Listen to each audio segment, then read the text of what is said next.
Hey everyone. So welcome to another episode tonight of rebuilding this 350 millimeter cubed Voron 2. Again, as a reminder, this is the one of my someone at locals printer who started out with a V2.1 and went to a V2.2 um, before asking me if I'd help out. And since I live about 20 minutes away from him, I've offered to just essentially help him fix his printer. And of course, with COVID, there's less ability to work one-on-one, and also just with in general time schedules, it's almost 9 o'clock, so I wouldn't have worked otherwise. So let's see here. Let me make sure it is going live here. There's less ability Perfect. to work one-on-one, Let's and see also here. just with So, so today, essentially the last stream, I went ahead and you know disassembled the gantry. As you can see, there's no gantry here. There's no tool head, and I primarily did that because the bearings were seized up, and I just wanted to go ahead and upgrade to the V2.4 parts, which I'd already printed. You can see them all across in front of me here.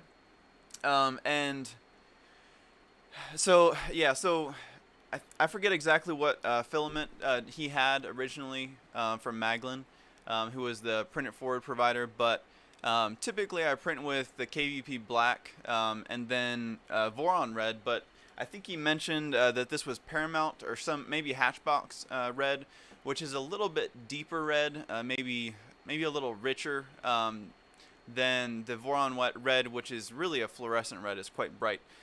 So let's see if this works for me to switch over here. Yeah. So these parts are fairly bright. It's actually a really vibrant red. I had just enough to print these. I think this is Hatchbox red. So it printed nice. I have essentially all the parts here. I hopefully have all the hardware, next to me. But we're just gonna get started here and start off with the front idlers. So again, with V2.4, it's a lot more simple than it was. There's really just three pieces, which is great. And in this case, it can get tricky to assemble these together because essentially these parts go like this and assembled together like that.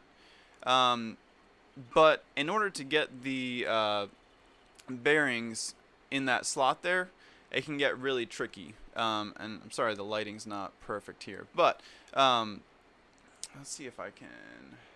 Let me pull in a light a little closer to hopefully help show that a bit better.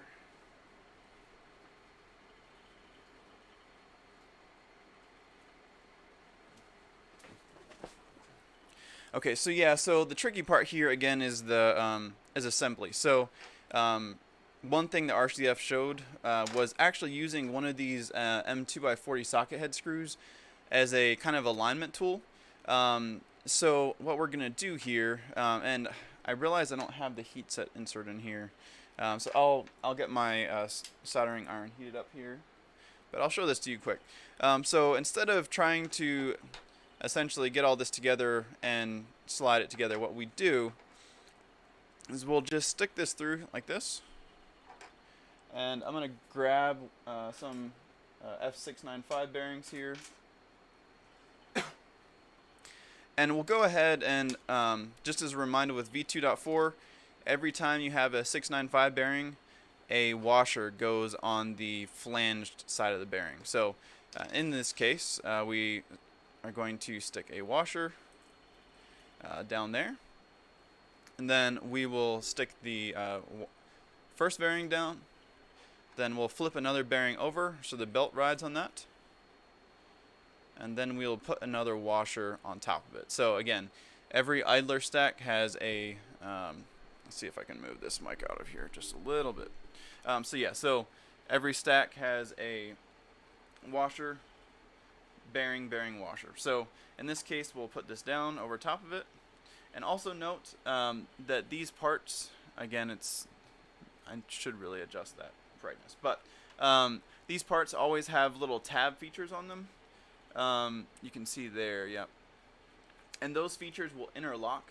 On V2.4, you'll note that these parts, while they look like they're mirrored on both sides, they're actually not. So how you can tell which side is which is, fortunately, these interlocking pieces won't work. So unless it's the right pair. But you'll also notice on this piece here, if I can get the light shining, you'll notice there's a M3 over here and an M5 there. And you'll know that that's always the bottom of a V2.4 front idler. Because in order to have enough clearance for the linear rail that is on the bottom, RCF changed that to an M3, so essentially the rail can slide further in than it would have otherwise. So that's always the bottom. So we'll stick that together. Note, this is impossible to fully assemble like this because if I tried to slide this on like this, I can't, because that socket head screw actually needs to thread through this red part. And so what you'll do here is you'll keep everything flat. You'll draw this M5x40 out. While you're holding it there, the idlers or the washers and bearings shouldn't have moved at all. You can slide that over top, and then if you look straight down through, you can slide that that M5 bolt all the way through the stack. And it captures all of the bolts, so you don't have to try to fish anything in there and get it all lined up. So that's a trick that's made my life a lot simpler as I've assembled these. So I'm just going to put this off to the side first, or I'll put this off to the side here for a second. You'll note that if you're eagle-eyed, you'll note that there's a heat set insert that's supposed to go in here that I had not put in yet. So I'm going to go ahead and do that for this other side here. So the diameter of these heat set inserts is really key. If they're too large, it will essentially push a bunch of plastic out around this this piece here, and it will also push plastic back in the hole. So since essentially there's a M3 socket head screw that goes all the way through this idler, you don't want plastic going into that hole, because then it won't be able to reach the heat set. So it's key that you get the right one. If you get the heat sets that are too small, obviously the heat set won't grip, and then the part won't really work. So I am unfortunately the owner of some very early development heat sets before we had switched to the ones off of AliExpress that are easier to find essentially around the world. And so these are actually slightly larger than they should be. And so that makes it tricky because essentially then if I put them in, one, they won't insert very well, and then two, it'll squish plastic everywhere. So what I go ahead and do is I just grab a drill and a drill bit.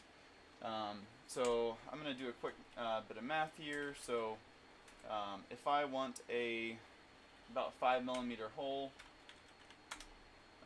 in imperial sizes, that's let's see here. I can't do math right now, in case you didn't realize. I'll pick something close. So let's see here.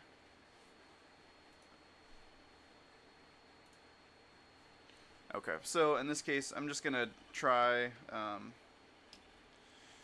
Let's try to find something close here. That's definitely too small.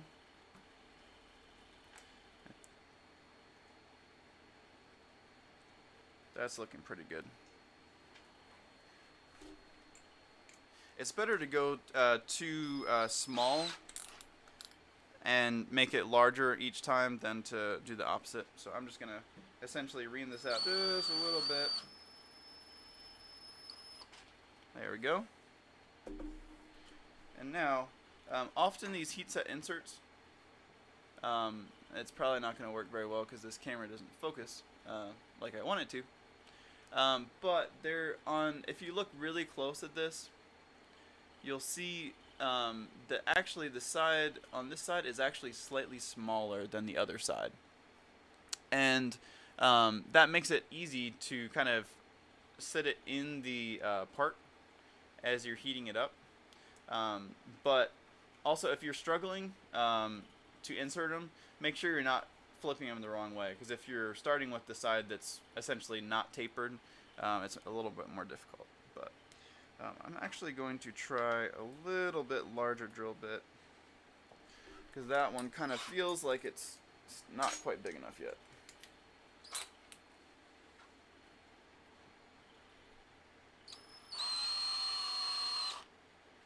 Okay.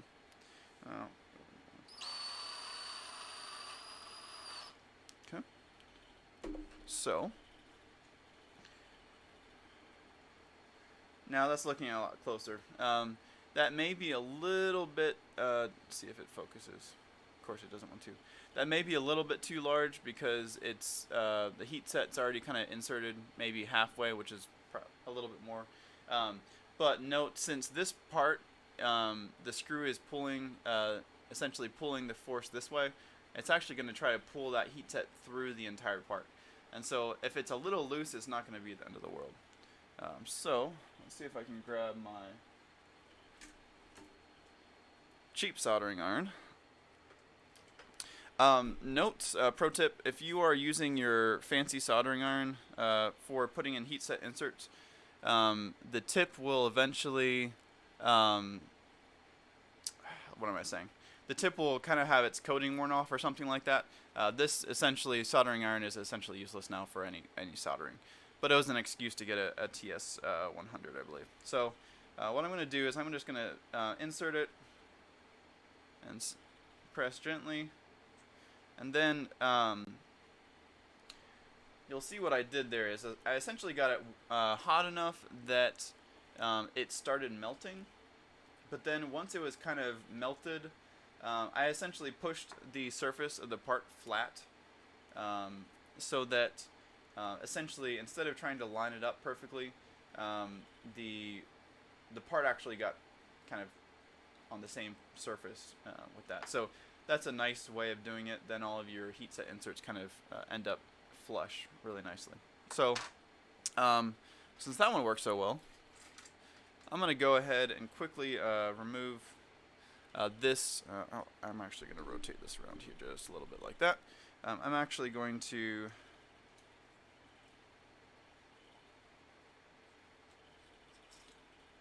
remove this one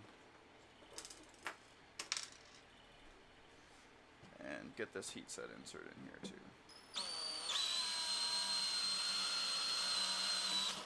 Okay.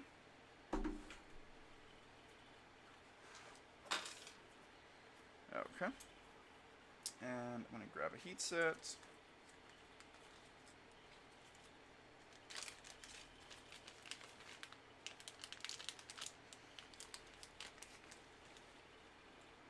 I'm going to get it positioned ready for the soldering iron.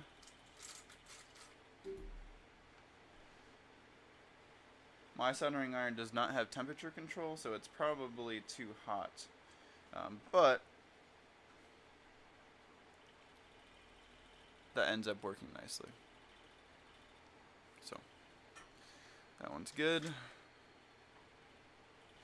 So now we'll go ahead and get these assembled for real. So again, we'll use this 3x40, or sorry, 5x40 socket head as an alignment. Washer, bearing, bearing, washer, and then put that on top. And now with everything kind of flat, so nothing's going to slide around, I'm going to gently lift that out. And then let's see here, this one is, I'm just making sure I'm using the right part. Yep, this is the right one. Slide that on, and then I'm going to slide it forward so it lines up. And then drop this through. And this time I'm probably not going to get quite so lucky. Oh, maybe I will. I did. Okay, so the other thing to note here is that, okay, so we know that this is the top because both of these are M5 openings here. So the other thing you want to make sure is that the top of this socket head is also at the top. Otherwise, it looks like this, and it just doesn't look quite as good. So there's nothing wrong from a purely functional level. It's more of an aesthetic thing.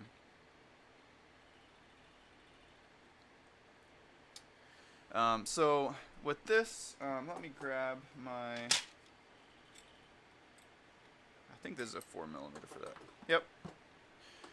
So with this, again, cranking down on this isn't going to help you with anything because, you know, essentially you're just compressing this fairly structural part. So you don't really need to crank it well. You do want to make sure that it's snug. And that it can slide forward and backward. You know, not super easy, but at least it can do so. Because when you're tightening and loosening the screw, you want it to be able to essentially tension the belt as it slides forward. So the last piece we need here is this M3x40 socket head screw to go straight through. I'm going to go grab one of those.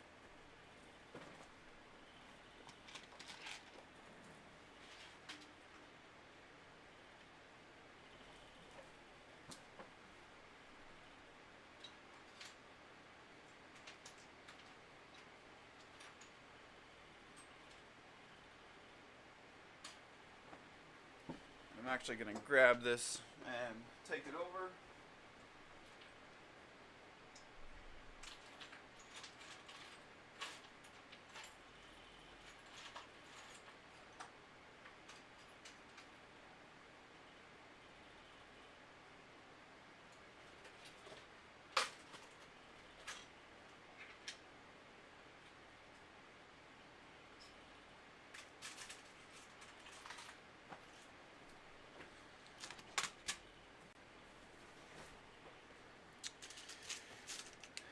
Let's see here, and these are mixed up, so it's a little difficult to see which is which.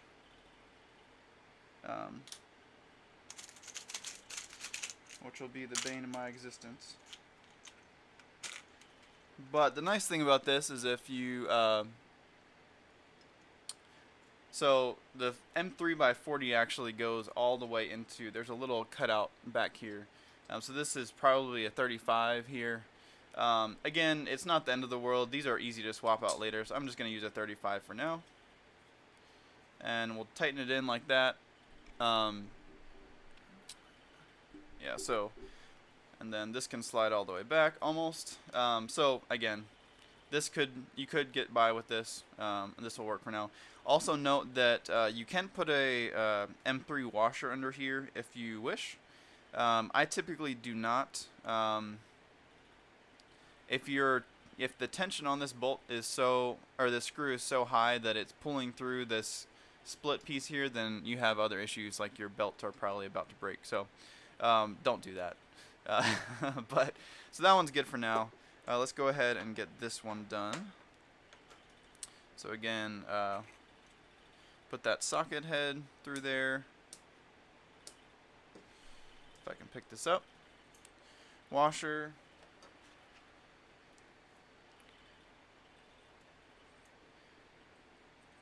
Grab the bearings. Washer again. And then drop that on. And again, we're going to, let's see here. So this is the top here. So I'm going to drop this out like that. And then the heatset always goes to the back, and the socket head opening goes to the top. And we'll see if I get lucky again. And I did. So it's all the way through, and let's just do this here.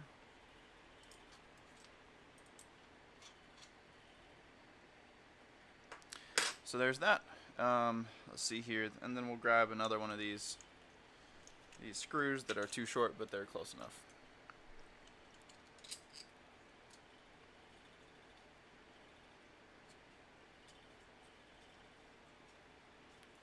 And yeah, so the nice thing about this is that, again, if I hadn't drilled it out, the plastic would have pushed back through the part, and then it would have been really difficult to thread this in.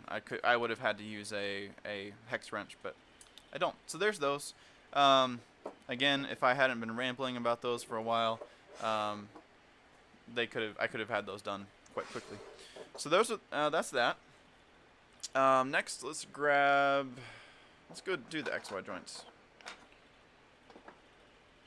So again, if you assembled a V2.4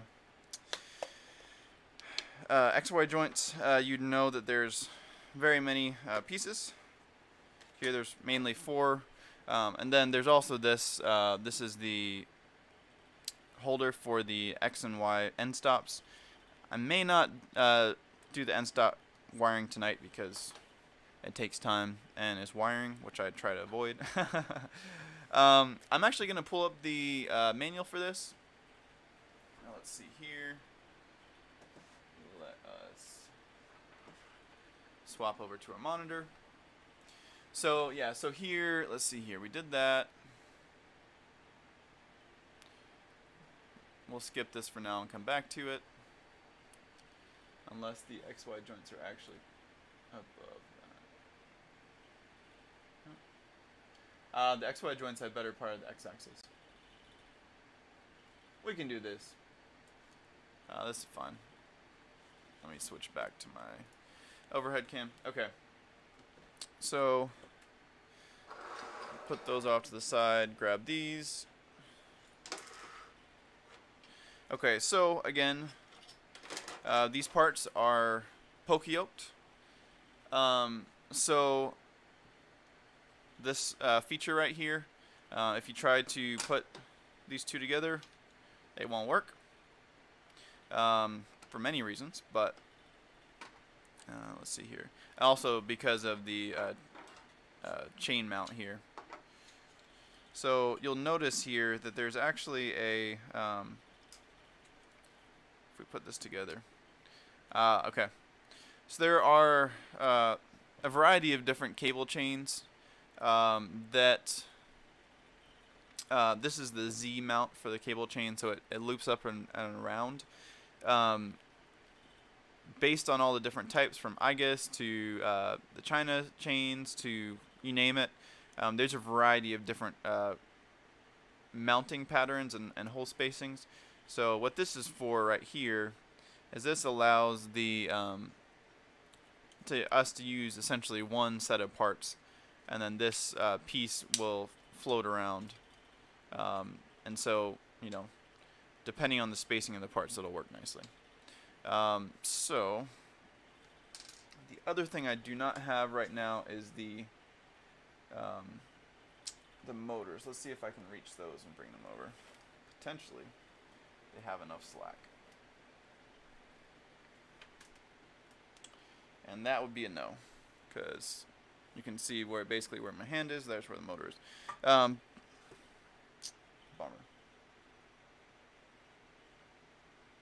Thinking.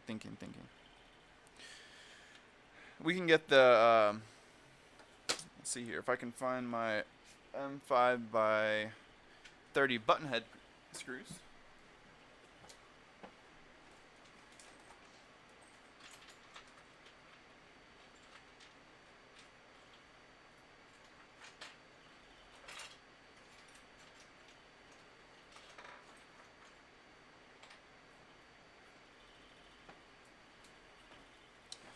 Okay, so again, this should be assembled upside down. So in this case, this is the A joint, which is the right one. So this is the top, because the cable chain's right here. So what we'll go ahead and do is flip the assembly over, and then take off this part. So you'll need to be careful, but you'll see that if you try to put a M5 screw through there, it'll slide through without threading. But then on this part, there is actually M5 threads that are essentially printed in the part. It's not just a hole that the screw has to make threads. There are actually threads already there. So this is useful for applying preload on these bearings. So what we're going to do, again, assemble this upside down. And the same as last time, we're going to need, in this case, 6 bearings per side. 1, 2, 3, 4, 5, 6. So there's 6 bearings. And then I'm going to go and grab 6 washers.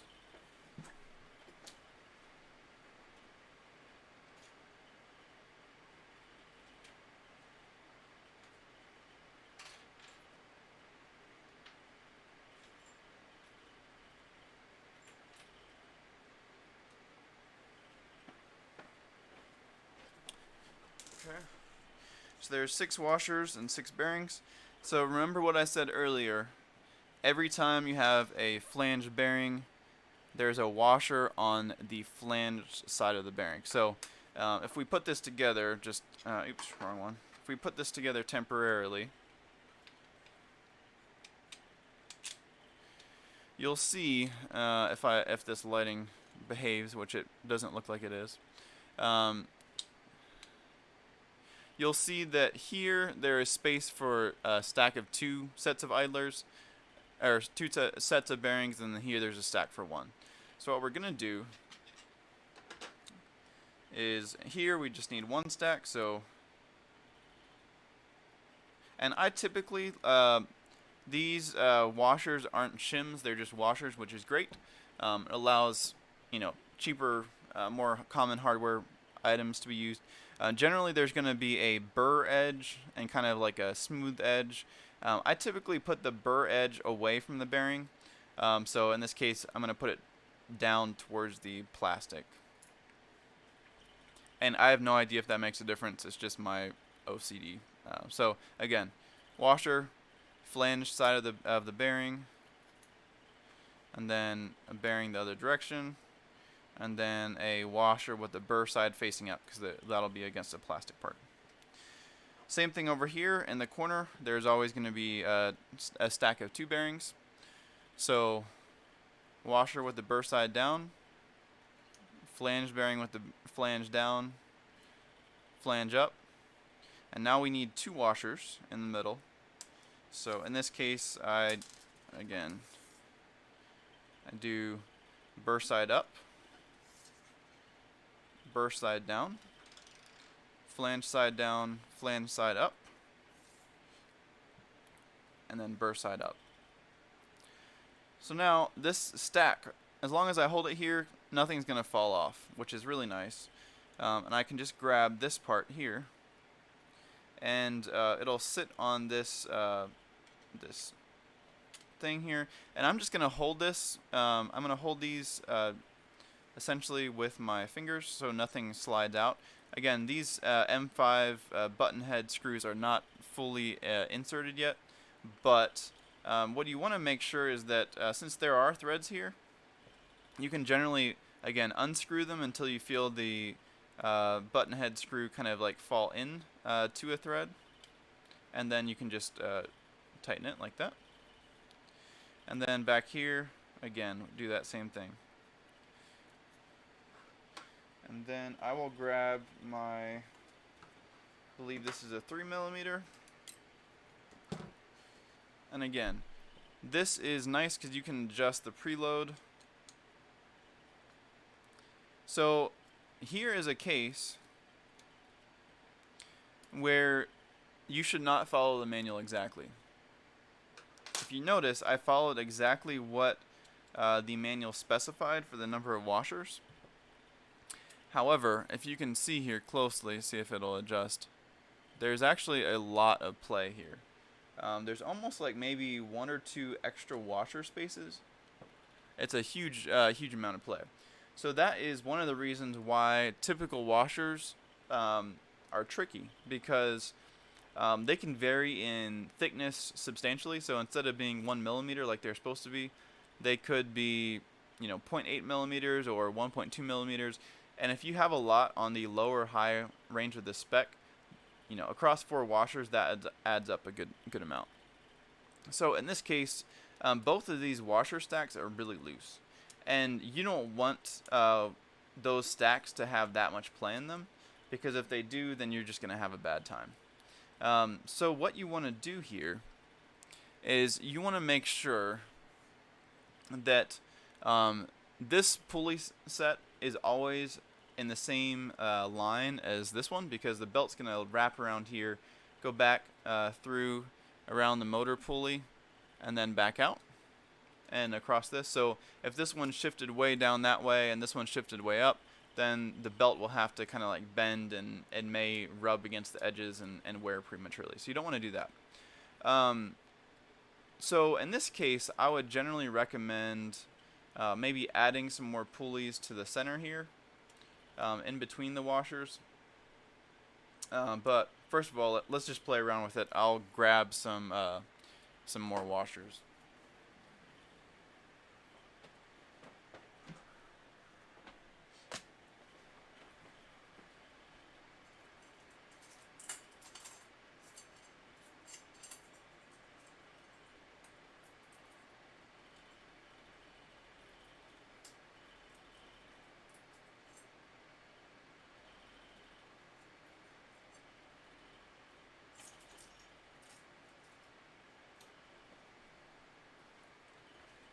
So as I've mentioned before in previous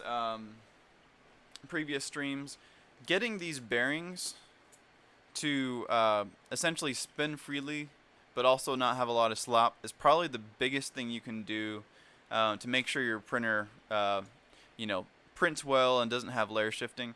Yes, you definitely want to make sure things are square and everything like that, but if these bearings are slopping around or they're, you know, binding up or anything like that, you may have really weird phantom like layer shifts that drive you literally insane, and you won't be able to figure out what it is. But if you pay attention when you're assembling these, it'll pay off down the road, because you won't have to worry about these anymore. They'll just work.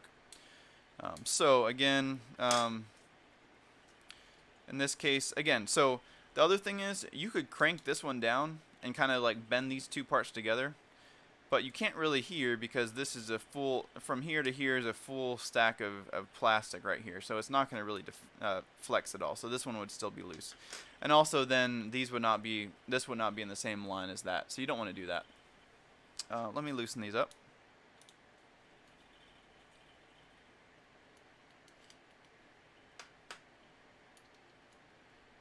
And I don't have a calipers on me right now, so I don't know exactly how thick these are. Which is probably an oversight in my part. I should have had that prepared. But again, what I said I was going to do is add to the center. So there's enough of a gap here that I think I'll be able to add one more to this stack. And I'm trying to think how many more here.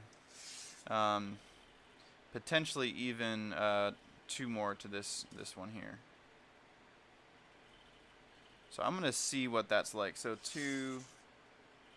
Okay, so that's 1, 2, 3, 4. So there's 4 washers there, which is a lot. Again, this is one of those things you can kind of play around with until it kind of looks right. And writes, you know, again, use common sense. But again.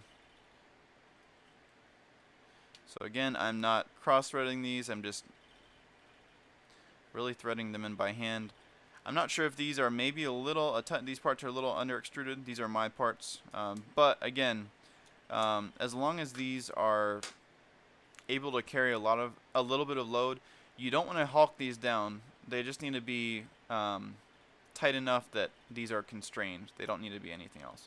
So okay, so this is actually looking pretty good. So if you saw that, I know it's hard to portray exactly how much force, but like I'm barely, like, you know, I'm not even using the full amount of force here on my fingers to do this. I'll loosen this one up and then just do that. So again, it's not a lot of tension there. But now, these have a little bit of play up here, but not a lot. This one, doesn't have, that one's pretty good too. Maybe I'll tighten this one out just a little bit more. And if you're, so again, my button head cap screws, the end of them are pretty much flush with the bottom, so that's good. Assuming they're cut to length, they should be. They shouldn't be, not fully seated or protruding. My bearings are rotating smoothly, but they're not wobbling around at all. So I really like that. And also, if you know, up here and up here, on the top side of both of these bearings, I have one washer. So they're essentially in the same plane, which is great. That's what we want. So I think that's good for now. Again, I might switch over to the other camera later on, depending on how late I ended up running here. And then also I did just realize I will need to put in a heat set here and a heat set there, because that screws on with two heat sets. So I'd increase the exposure on my camera a little bit, but unfortunately if I do that I lose my other camera and I have to restart OBS, so I don't want to do that. So there's that. Let's do the exact same thing for this one. And I know I'm going to need more than 2 washers. I'm going to need, yeah.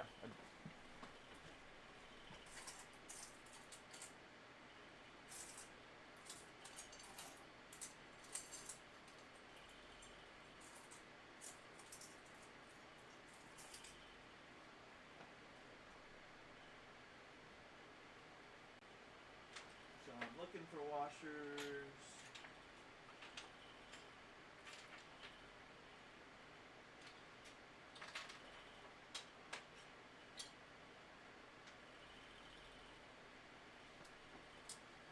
I am struggling right now. Just 1 minute.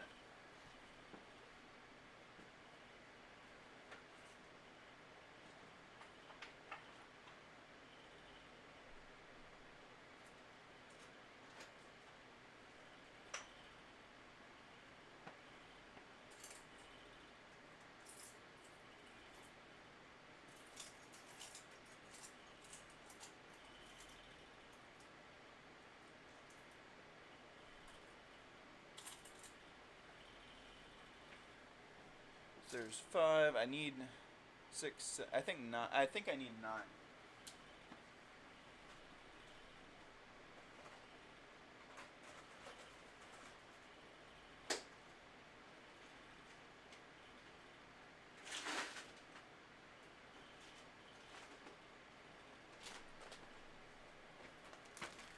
And so the reason why I'm struggling trying to find these is that V2.2, I'll move my mic a little bit closer here.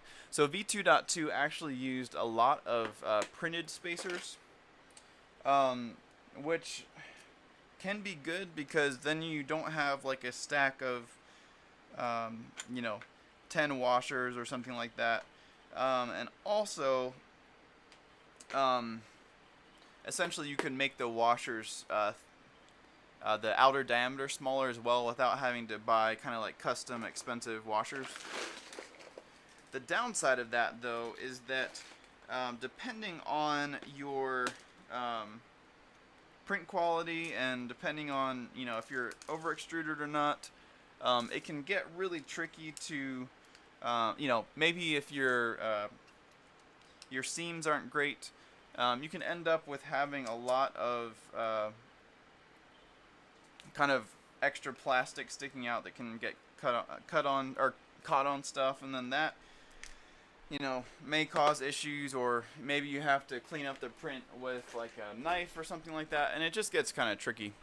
So yeah, try not to do that. And that's the other thing about this. If you remember the V2.2 XY joints with the deflanged pulleys and everything like that, it was just a pain to get assembled. And And there's just a lot of alignment things here. There really isn't. It's really just pretty simple. So again, this is the B drive, and on our Voron printers, the B drive is the left one. So this would be attached to the Y gantry, and this is to the crossbar. So this is the top here. So the top, these are always facing downwards, like this. So we're going to insert those and flip this over, and then do the exact same thing we did before. So, what am I saying again? The again, the burr toward to the bottom, then a set of flanged pulleys, and then burr to the top, and then just 2 more. Those are the extra washers that we added on the previous one, and then 1 more burr to the bottom. And again, we're only using this number of washers because these ended up being thinner than the other ones. And then 1 more burr to the top. So then the other one again is the same exact thing. Burr facing downwards, flange bearing. Actually, I missed one. I'm going to take that off. Remember we put two washers there, so on the other one. We want to keep it the same on both sides for sure, assuming that your batch of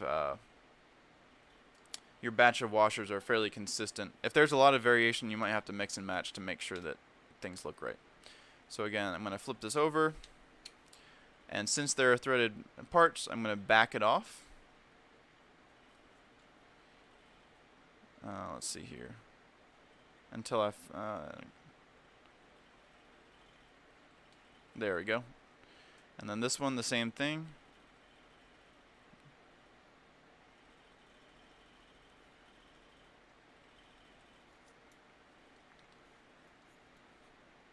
Theoretically, at least.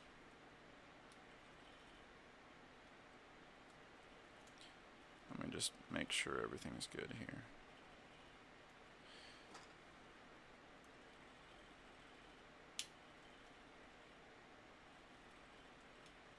There we go.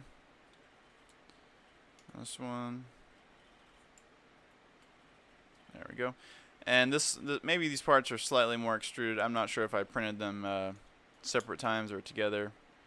So this one requires a bit more force to get aligned, which is fine. It still threads well and is secure, and that's the important part. So again, I tighten them until they're basically flush with the bottom of the part.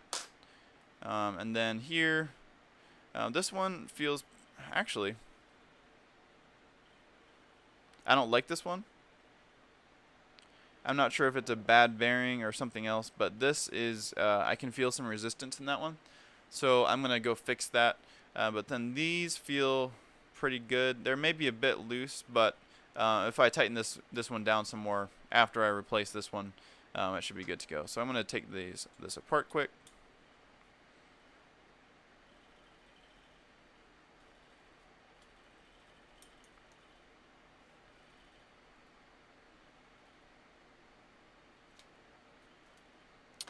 I'm going to move this up here.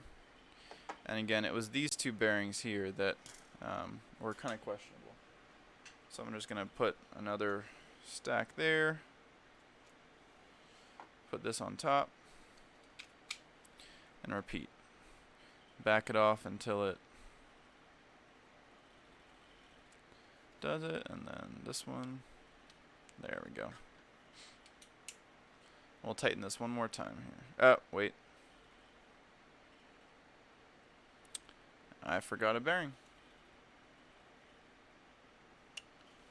Let's see here.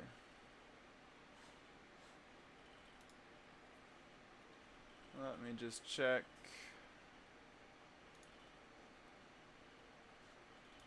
One more time here. Oh, wait. Okay, great. Let's see here. So I forgot the bearing, or the washer up here. So gonna go put that back on. rotate it back around, and then tighten this down again.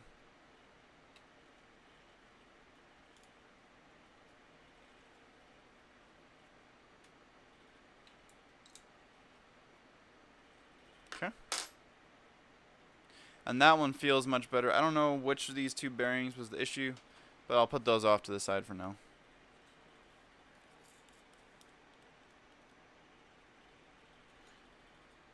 And then I'm going to, oops, wrong one. I'm going to tighten this one just a little bit more.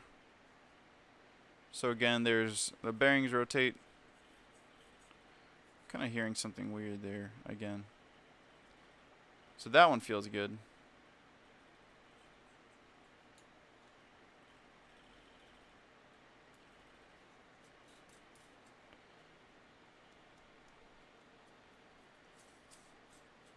Again, something's a bit strange here again.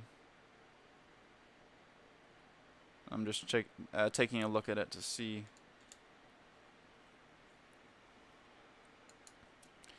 What it is.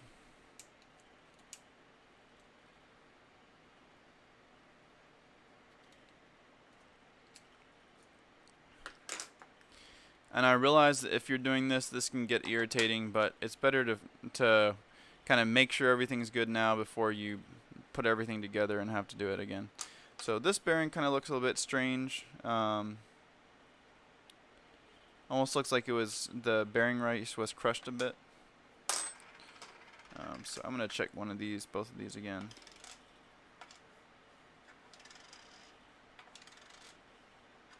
I'm just going to stick those over to the side. Grab another bearing. And then put this back there. Back there. And try one more time.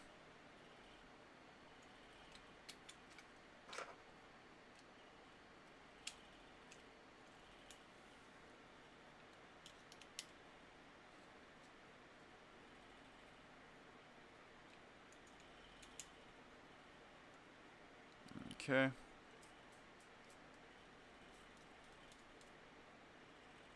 So the bearings are rotating freely.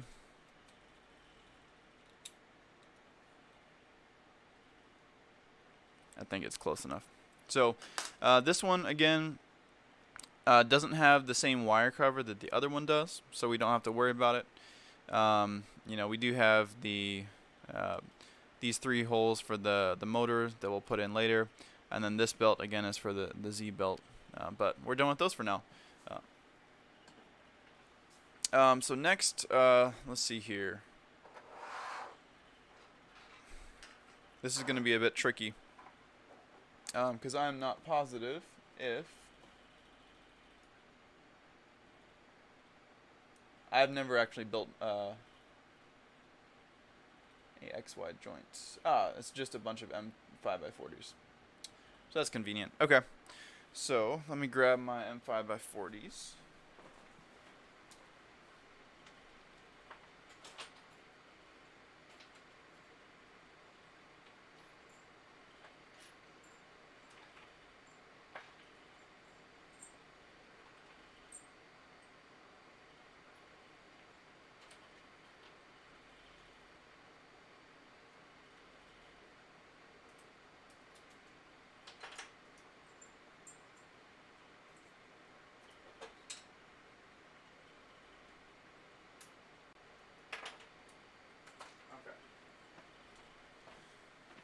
So, a bunch of M5x40s. I have an extra bearing here. Again, these will take, hopefully, a total of 4 washers, because there's 4 bearings. So I will grab those quick.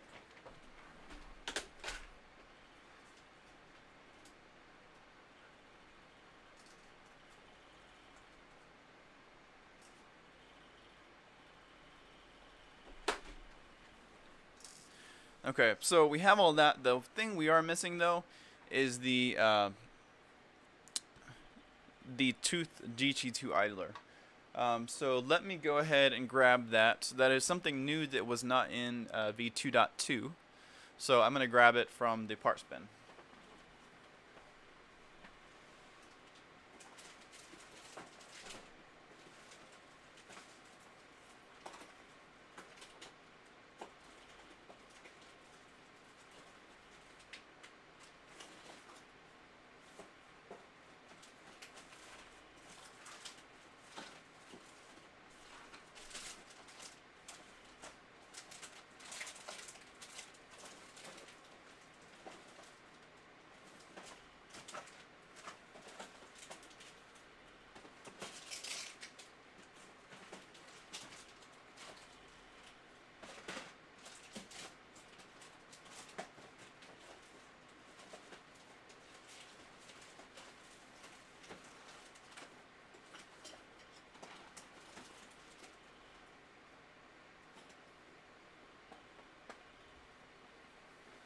In fact, we'll do everything but that, because at this point, I know it's in that box, but I don't know exactly where it's at. So, fortunately, the nice thing about the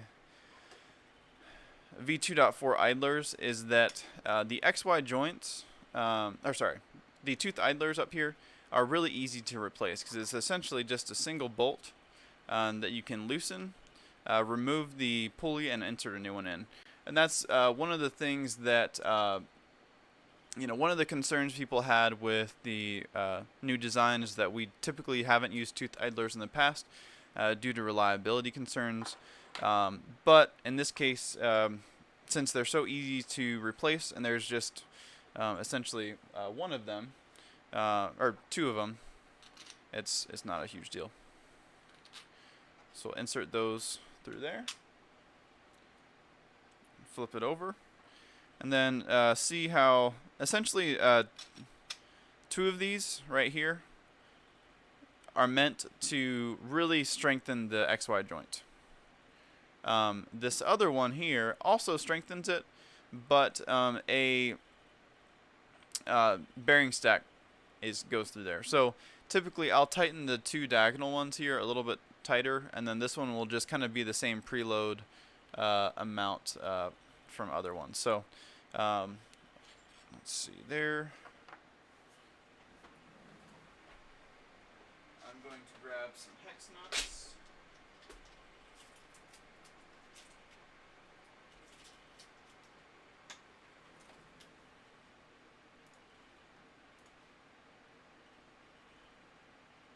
Let's see here. Okay, so hex nuts.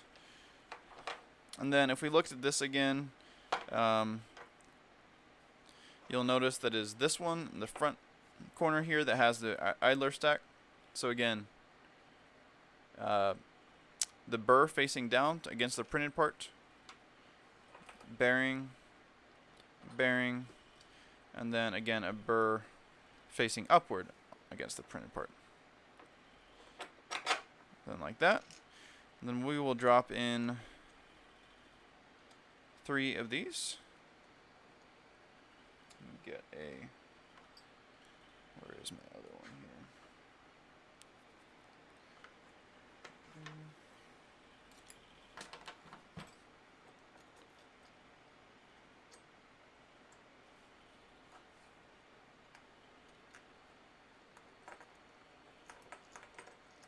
There's that.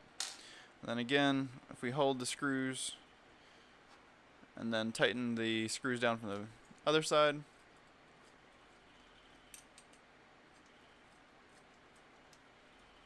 it's easy, just like that. So again, these bearings are pretty loose.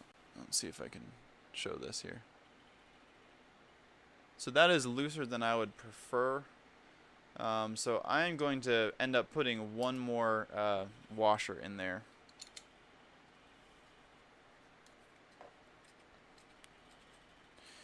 And we'll see how that goes. Sometimes I do have a bunch of really thin shims, like 0.3 millimeters from, I think back from V2.2 where it was just tricky to get everything aligned perfectly. And those, we could always use those, but I really don't like to, and they're usually not needed. If adding one washer here is essentially too much,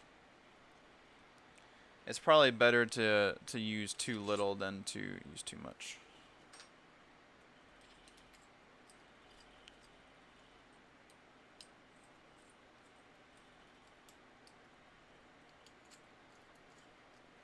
Okay, we'll check this again.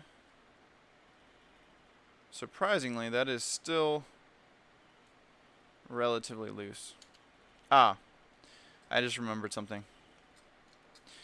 So you'll notice that all of these bolts are fully threaded, except the one that, of course, the one I actually put in here. I don't know if it's a, it's probably not a terrible thing, but since I have the option of sticking a fully threaded bolt. Actually, maybe we're already good.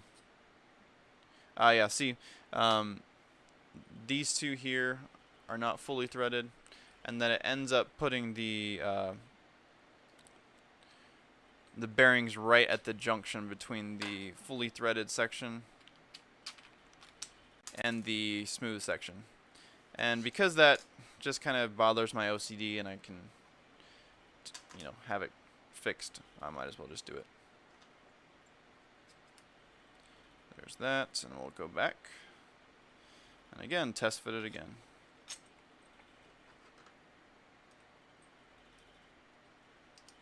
Of course, dropping it. Okay, and then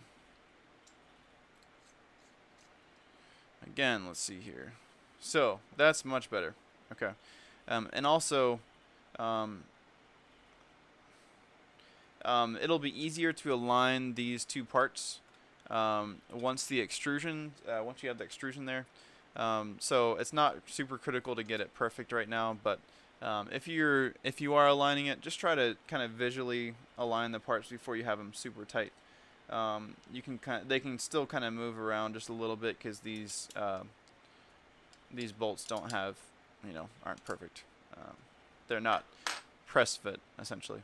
So let's see if we can show this.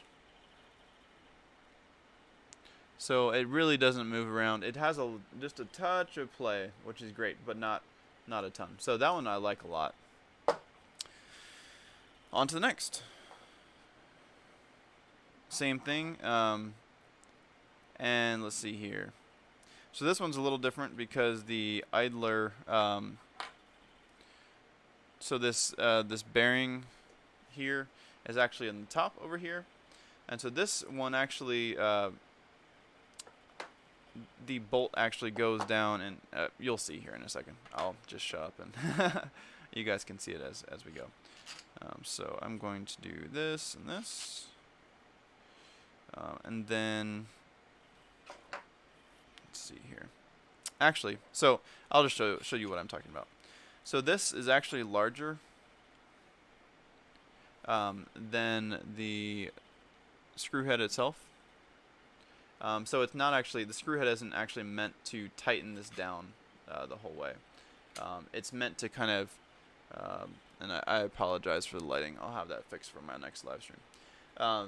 But yeah, it's not actually captured by this at all. So what that means is that we can actually install the entire idler stack here just with this bottom part, because that's basically all there is to it. So again, bearing. Remember, I did put a washer up there. Let's see if that's actually called out. Let's see here.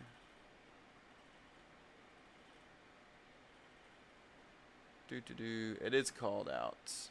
So it does have a bearing or a washer on both sides. So I'm going to go ahead and grab one more here. One more washer. So one more washer from the bottom, and again putting the burr down. Then I believe that is the correct one, and then we'll just, with this bolt down, or with this nut, just tighten that on. And again, so that's just floating there, and again, tighten it enough to be snug so it doesn't flop around, but not too tight that you're actually crushing anything. So that looks good. So then this one drops down, and see that head is actually recessed just slightly, which is fine. On this side, we need some more hex nuts.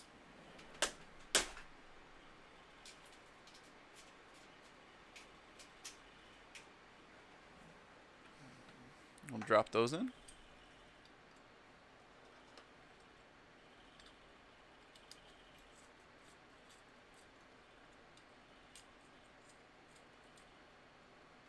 Okay.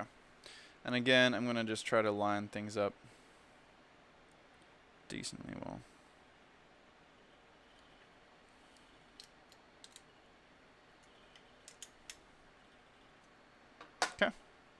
So that one is basically done, other than for the, except something sounds loose.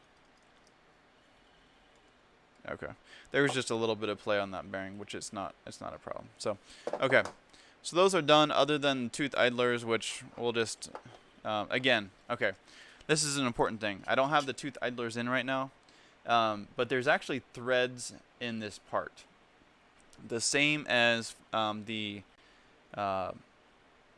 same as for the AB drives. They're printed plastic threads.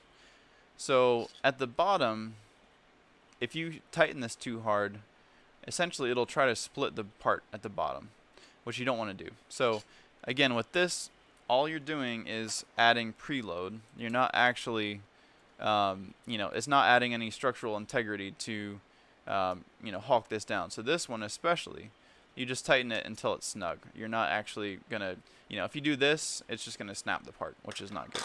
You don't want to do that. So there's that. I'm just gonna put this one in up here as well. And again, for these plastic threads, I just back them off until it drops. You probably can't hear that, but you can feel it. And then just again, tighten it in until, and this one actually does have, so whereas this one is the same, I'm sorry about this lighting. This one is the same as the, think about it this way. So this one over here is cantilevered essentially, and this one over here is cantilevered too. So they'll be slightly recessed, which is fine. This one over here is not cantilevered. So theoretically you could hawk this one down as well, but you just don't need to. Again, just do it until it's kind of snug so that this bolt isn't going anywhere, and then you're done. So with that done, again, there's always going to be more parts. On this side, you'll have the cable chain mount, as well as the X and Y end stop mount there. We'll do that another time. But I did want to take a minute, now that we basically have the AB drives, the XY joints, and the front idlers done. Really the next thing that makes sense is to really talk about the rails. So, because we can essentially start putting the parts on this, and that'll be great. But again, we have, I don't know if you remember from last time, this one's not moving at all. So what I want to do is essentially clean this rail. So what I'm going to do is find my 2.5 millimeter.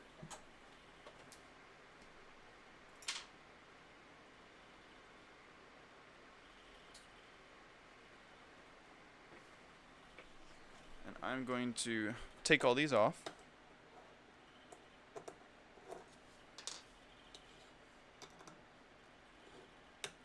And so I have a slightly different method of cleaning these than some people. There's a wide range of camps of how you should clean your rails. My general philosophy is less is more, because if I try to take these off the rails, essentially I don't think I'm ever going to get them back on. So typically what I do, which I will put the extrusion over here to the side, I'm going to grab some paper towels and some alcohol.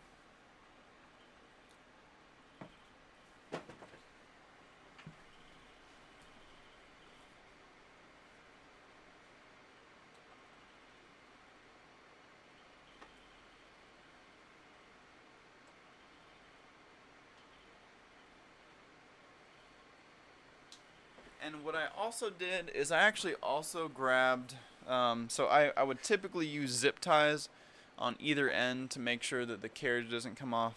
But since I don't have zip ties in my immediate view right now, what I'm going to end up doing is use these same screws again. I'm just going to put this through and put a hex nut on the end just to make sure that it doesn't slide off.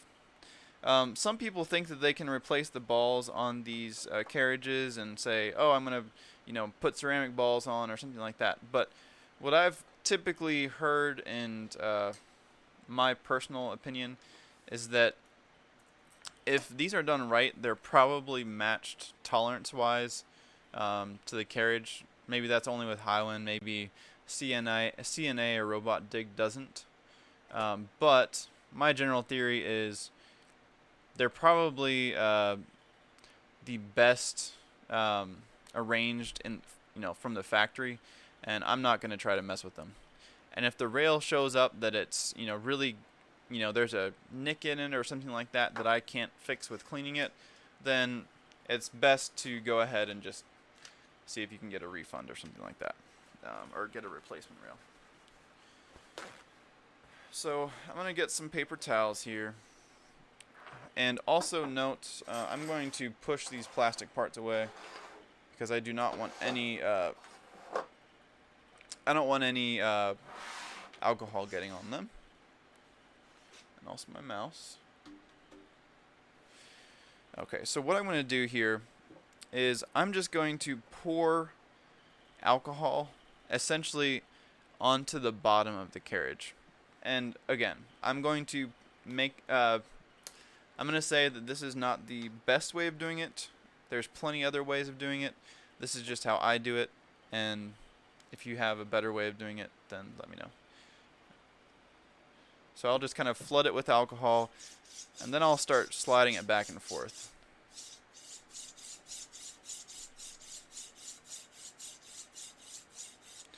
And then I'll go ahead and do it again.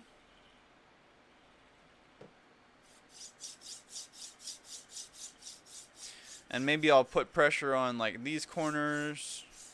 Then maybe I'll put pressure on those corners. And just kind of work its way. Maybe I'll rotate it around to make sure I get the very ends. And then I'm going to take a small piece of paper towel. And what I'm going to do is I'm actually going to kind of fold it up. And I use my nail to go in the track, or in the groove here, and then I just essentially swipe it out. You'll see there's a little bit of like kind of grime and stuff in there. What I'm basically trying to do is, if there's anything that is on that track, I want to push it out the end of the rail. I don't want it staying on the rail. I'm going to do that with both sides here.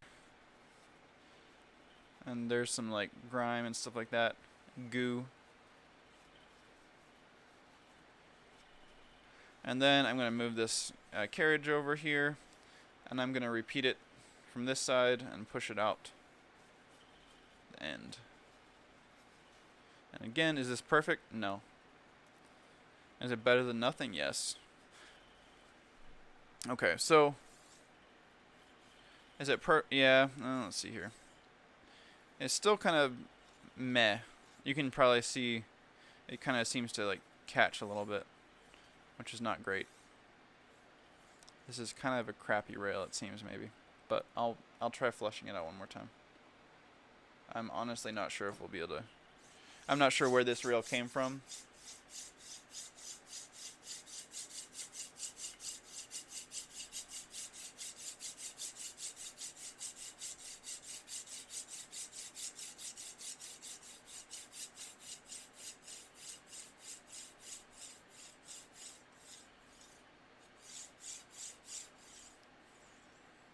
It's just kind of interesting because sometimes it kind of feels like it has this like pulsing, but then other times it doesn't feel too bad. Probably once we get some lubrication in here, it'll feel better. But this time there's not really as much schmoo coming out, which is good.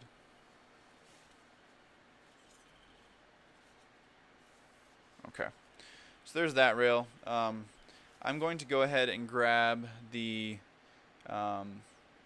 other rails off of the y-axis, and then also he purchased a second X-rail for the since he's doing the afterburner upgrade, so I'll grab that one as well.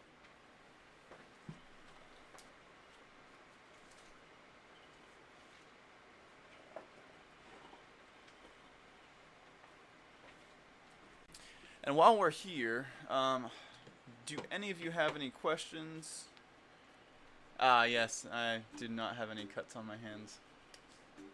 I'm not screaming right now. If you have any questions, it's going to take a minute here.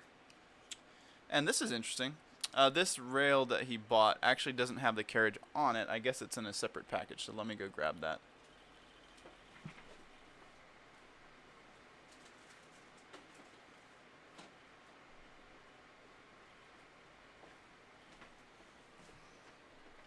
And I'm going to tell you up front that the fact that this carriage is just floating out here, that's a Zeltec, does not inspire much confidence because it looks really, really gross. How many Vorons have you built? I built a V2.1 for an employer in the past. That was my first Voron in 2018. And then I did the Foldertech FD5 mod that became V1.8. So I have two of those. I have a 250 cubed, and I have a what am I saying? I have a 380 by 340 by 460. That's the default size of the Foldertech. If you take advantage of the entire frame size, because the FT5 is typically a 300 by 300 by 400, and it is not very space efficient.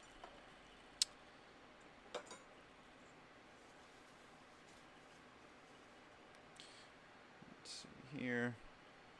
And yes, I probably do have lint-free cloth, but it is likely somewhere else. I recently moved, and some things I've unpacked and other things I have not.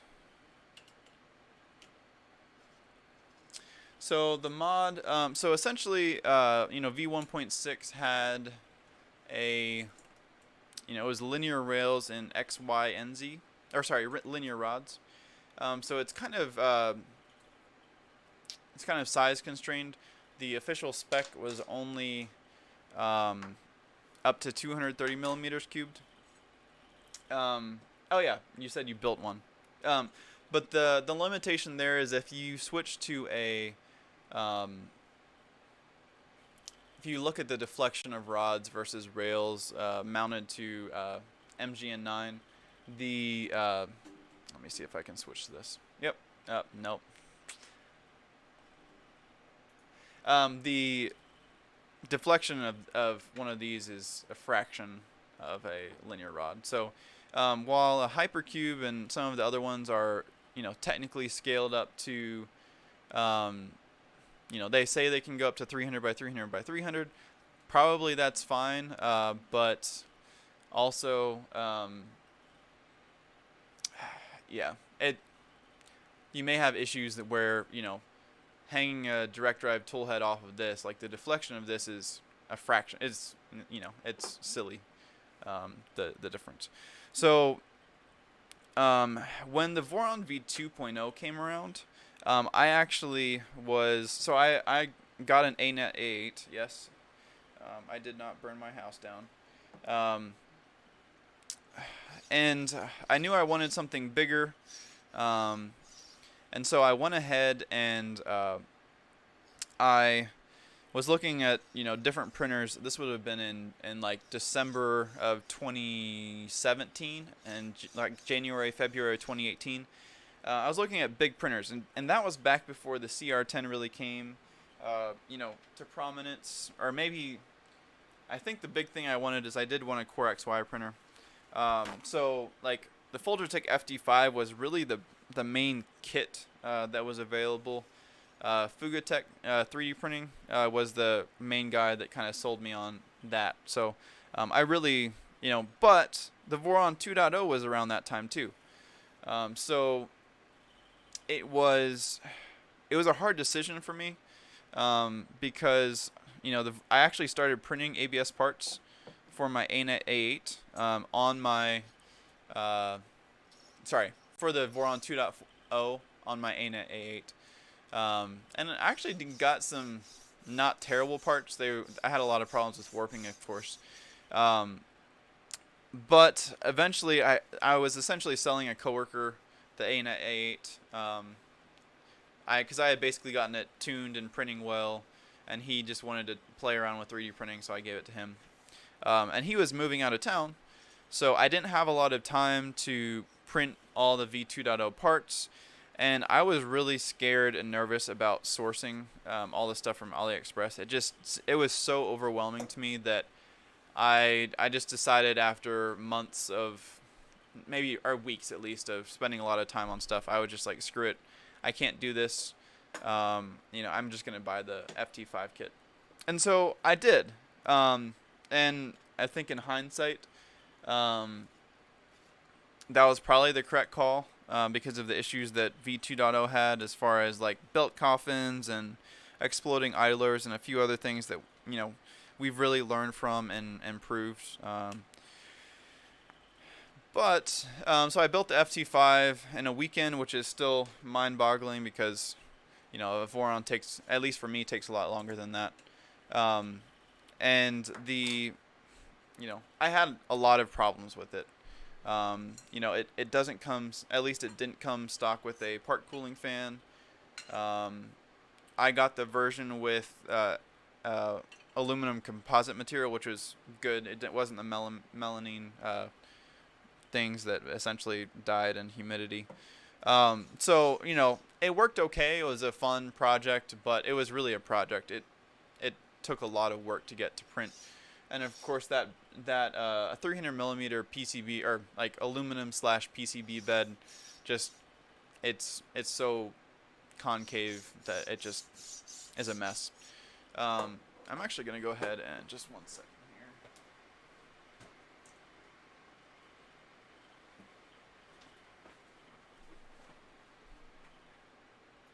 Since I set up this camera anyway, I might as well use it. So I had fun, and it was a good learning experience. But I'd always bought it with the intention of converting it. It's a Cartesian printer. I'd always bought it with the idea that I was going to convert it to Core XY, but there was no Core XY mods that looked good. There's like one out there, at least back in the day, but it kind of looked hacky, and when I saw the Voron 2.1 that got released, I was like, I wonder if I can fit that together.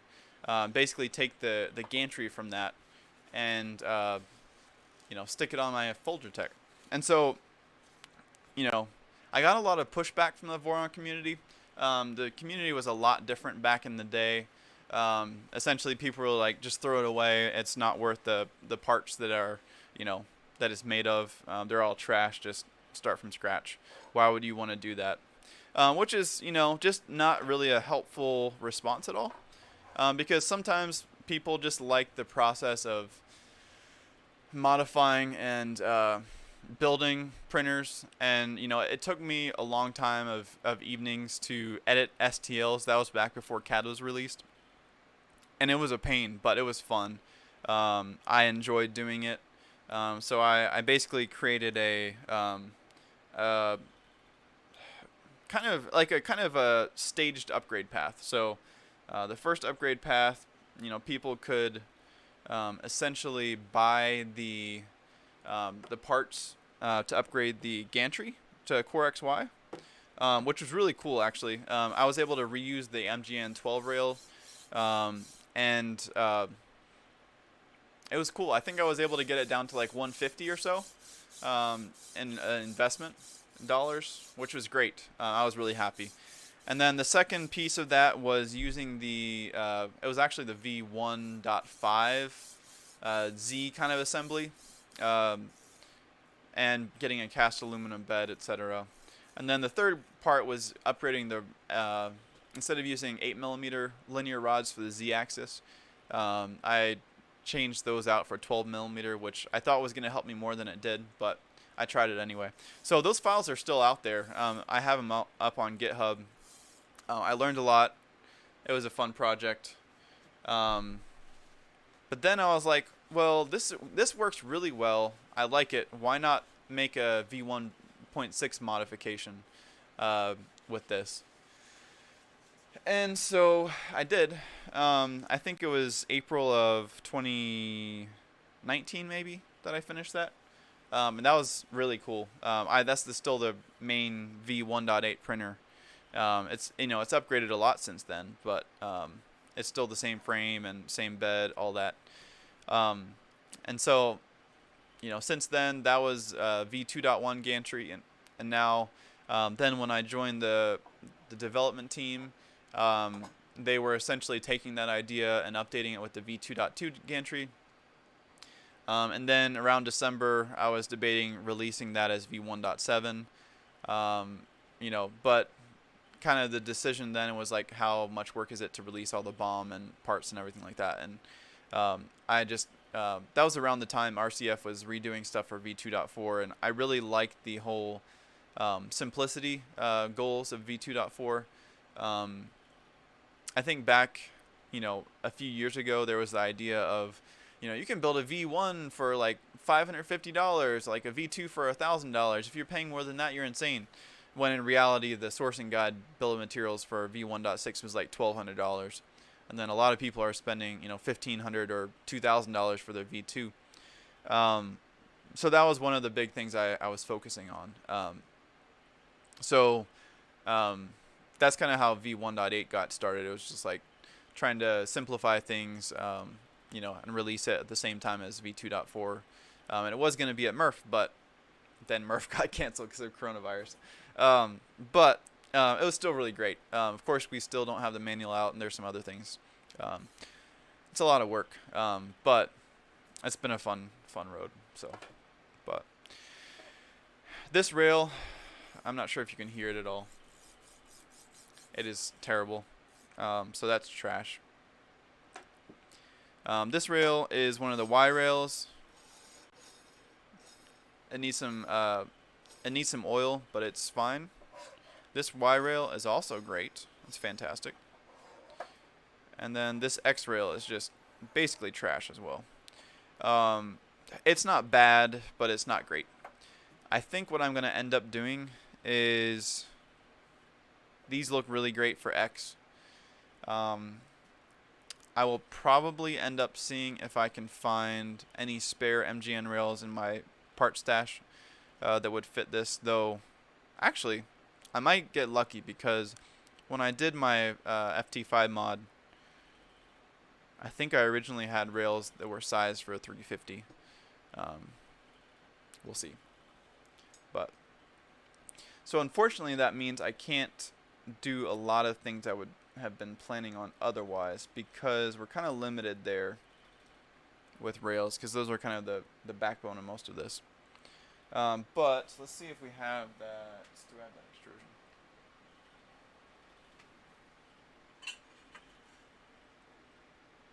Okay, so we have the Y rails, we have the X rail, and I had the new here we go. This is remember V2.4 has the longer or wider rear crossbar. So that's this. So we have that part, which is great. Let's see. I think that may be it for tonight. Mainly because I gotta figure out this first. And we also do have I guess I could do some afterburner stuff. Here there's the Z blocks, so we have those. Let's see here. Now you have to deal with me instead. I don't know what you mean, Raymond. For someone about to splurge money on the differences of V1.8 against V2.4. So that's a great question. So I like V1.8. I am maybe partial to it, obviously, because I've done most of the work on it recently.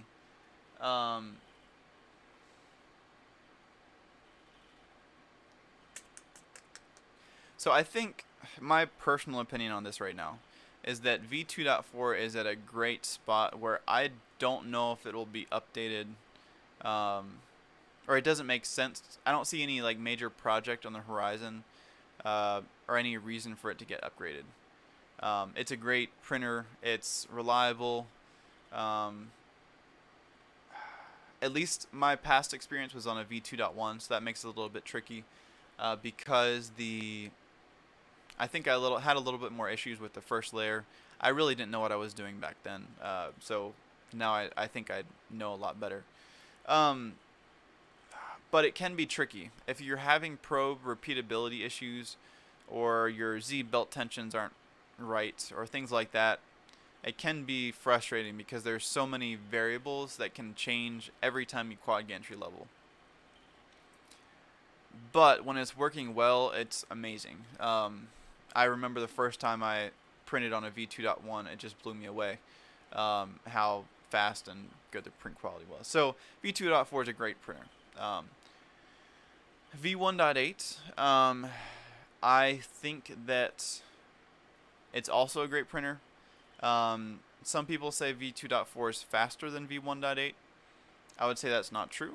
I would say they're equivalent. You can make the case that since essentially your extrusions on V1.8 are, instead of floating on rails and maybe twisted up and down, they are locked solid into the frame, that you may have you have less of a chance of your gantry like binding, I guess, because it is kind of fixed, and once you get it right one time, you don't ever have to worry about it. Theoretically, obviously, all of this is idealized, and so I've hit higher speeds as far as travel speeds on a V1.8 than some people have been able to hit on a V2.4.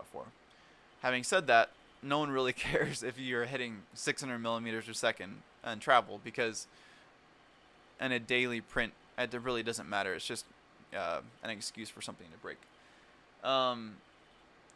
The tricky thing, let's see here. The tricky thing with V1.8 is lead screws. I wish I could say there's 100%, we have a supplier for lead screws that is 100%, always accurate and will never be bent. I'm realistic enough to know that that's not the case.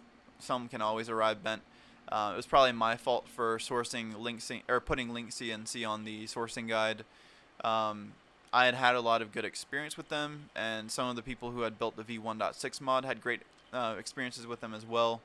But I'm not sure if it was COVID and shipping delays and maybe extra abuse, or I'm not sure what the cause was, but we got a lot of people with bent lead screws, and that's just not fun. I don't like seeing that, and it hurts me to know someone's having a bad experience.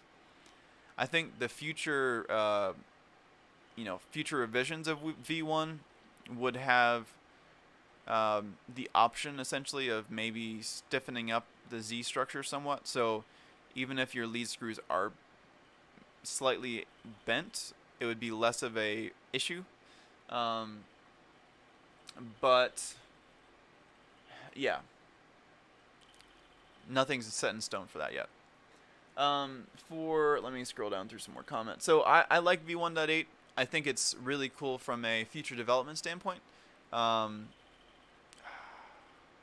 You're printing at the top of the printer, so maybe heat rises. Maybe you're going to get slightly higher temperatures at the top.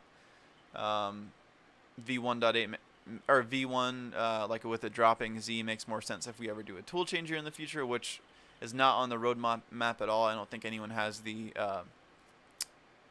motivation or emotional energy to do that right now, with the rate at which the community is growing and a lot of the cool projects we're working on. So yeah, from a personal standpoint, I love V1.8. I think there's a lot of exciting stuff in the future. It's underrated, and there aren't a lot of people building them right now, but maybe that'll change in the future. So it's really up to you. Yeah. Let's see here. On the comment that V2 is less of a reliable workhorse than V1, it really comes down again to attention to detail. I think that's a big factor in V2 potential issues. If you're not paying attention on V2, there's more places for things to bind up or go wrong, or put the wrong pulley on or something like that. Whereas with the V1, the Z assembly is so basic. It is so few parts that it either works or it doesn't, essentially. If you have a straight integrated stepper, or if you use a stepper motor and a coupler and get a straight lead screw from the U.S. or something like that, there's not really anything to go wrong.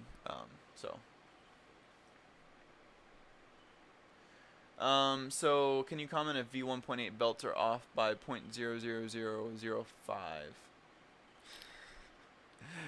Oh my goodness. You mean in the CAD? Yeah. They may be off by 0.00005, and I stayed up way too late, manually going in and fixing those and shifting parts around. It was a very late night, but I did it because I knew someone was gonna look.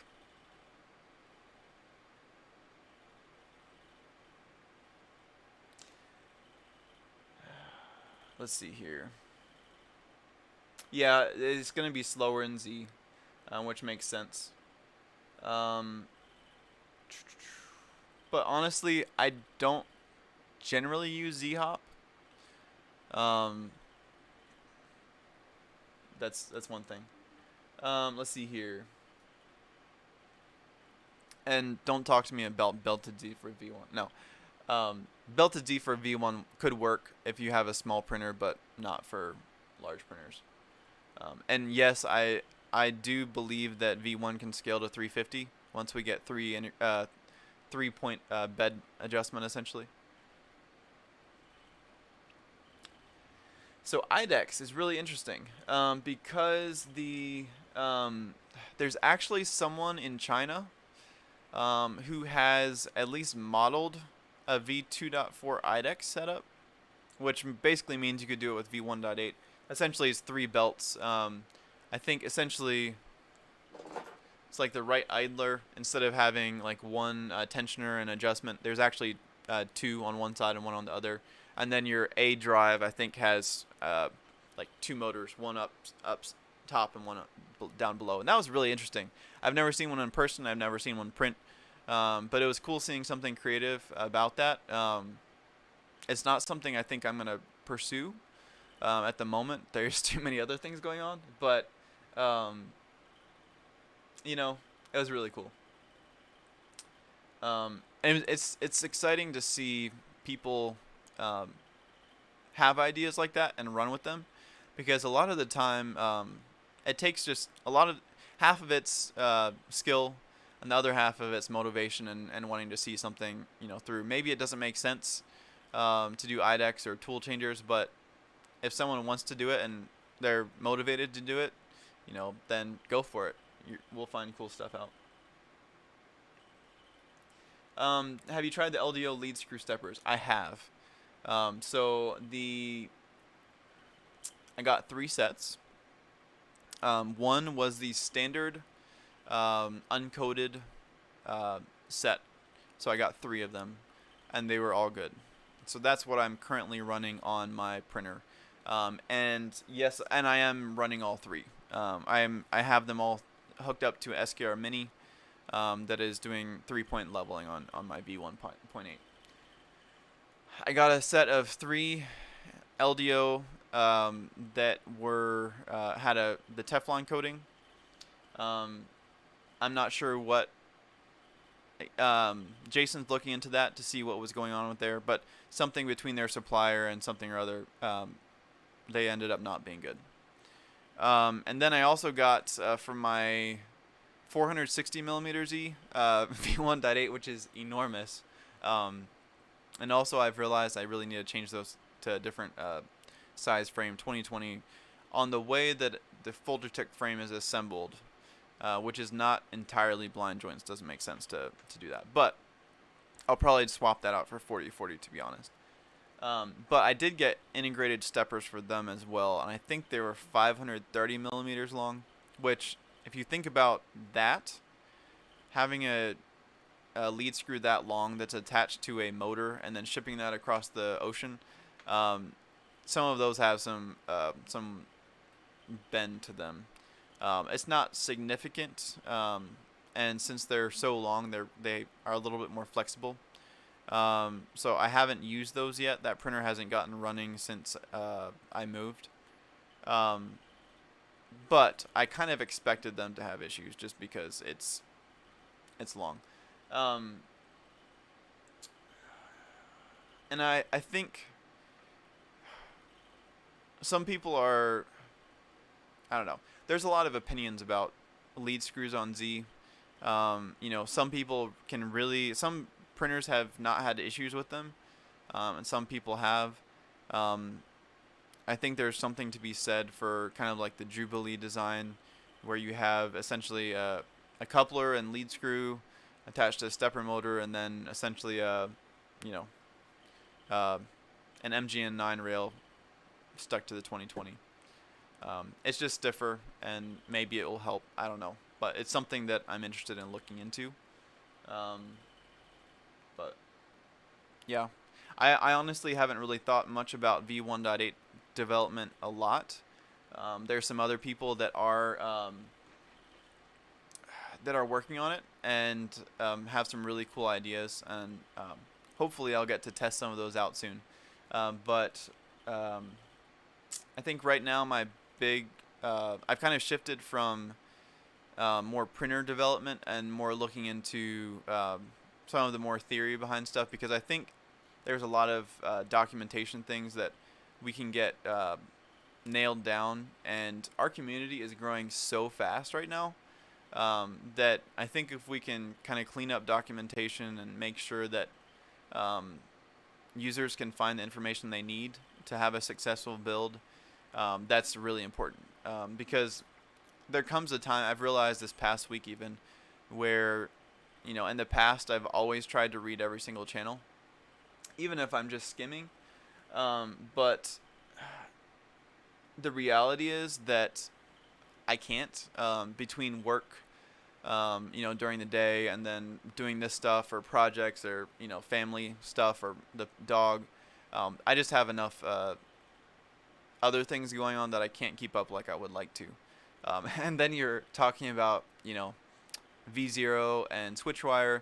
There's just so many more people coming into the community and so many more questions and things to answer. So really, really the key is that the Voron community relies on people who have built Vorons to recontribute.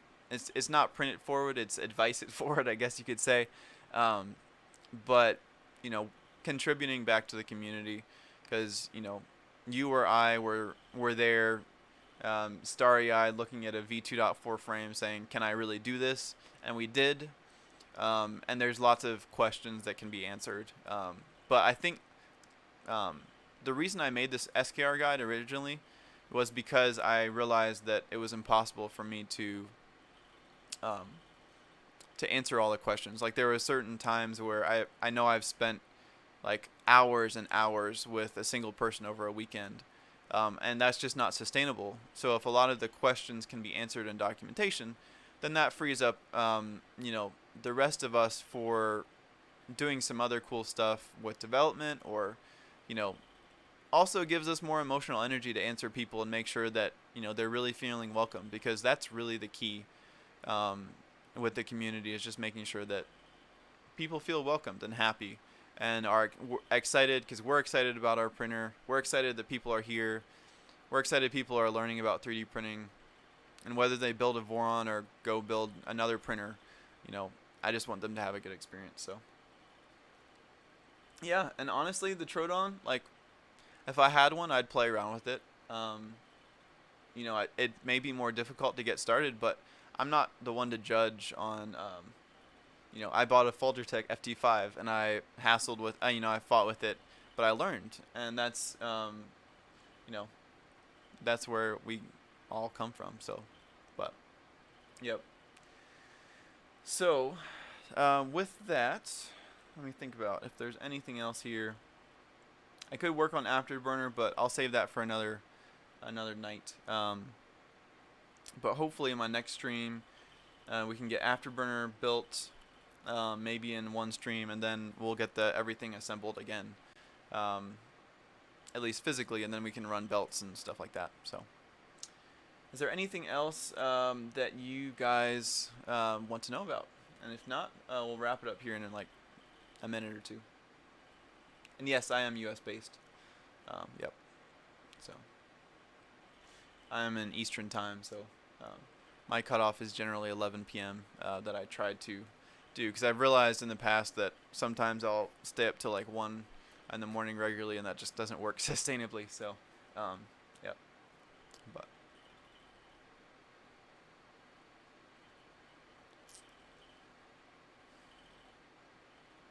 sounds good. Well, thank you all so much for hanging out, and we'll talk to you another